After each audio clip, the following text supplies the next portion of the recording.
Yes, I am, Steve. House Democrats returned to Capitol Hill today, called back from vacation to vote on another $26 billion stimulus bill. House Speaker Nancy Pelosi calls the bill emergency aid needed to pay teachers and fund cash-strapped states. But can our country really afford another free spending bill? Here with America's Pulse, our radio talk show host extraordinaires, that's plural, Howie Carr over in Boston, Bradley Dean over in Milwaukee, and Neal Asbury in Miami. Welcome, guys. First things first, Howie, to you.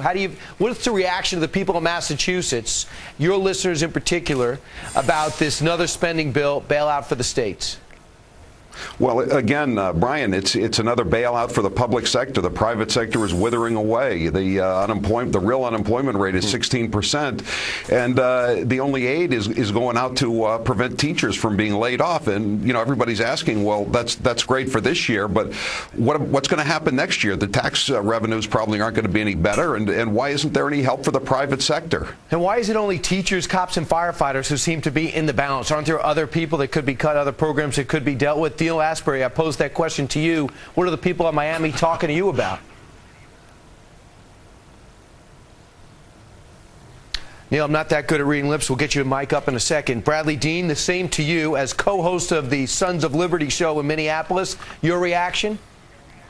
Well, my reaction would be that I would just quote what Thomas Jefferson rightly said when he said, "I predict a future happiness for Americans if they can prevent the government from wasting the labors of the people under the pretense of taking care of them."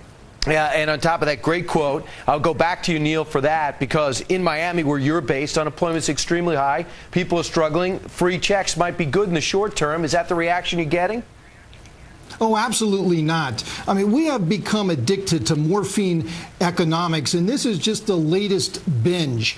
There are those around us who will look for any sign of improvement and say that this is because of these massive deficits and this spending that we're doing. But do not be fooled. This is because of this drug, this deficits, these debts. And I got to tell you, my listeners, if there's anything that's going to get them pumped up for this next midterm election, right, it is this massive spending in debt. And of course, people always look at Florida. Howie, tell me this, is this still a New York story? That's where it started. It seems bigger than that. And that's about building the mosque, a block and a half in this Muslim cultural center, so to speak, with a pool.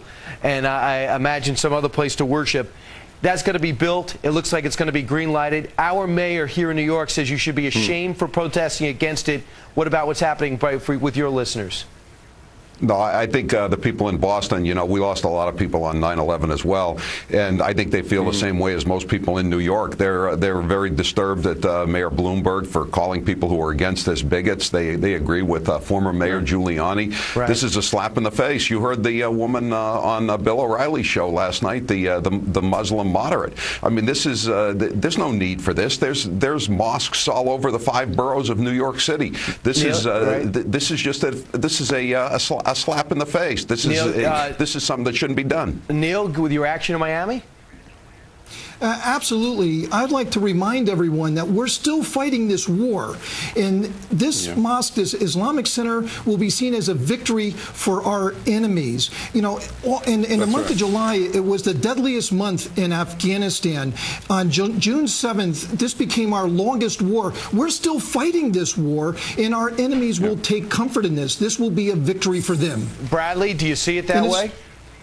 I absolutely do, through and through, as to what they just got done saying. I see the absolute arrogance and the absolute disrespect for the American people here.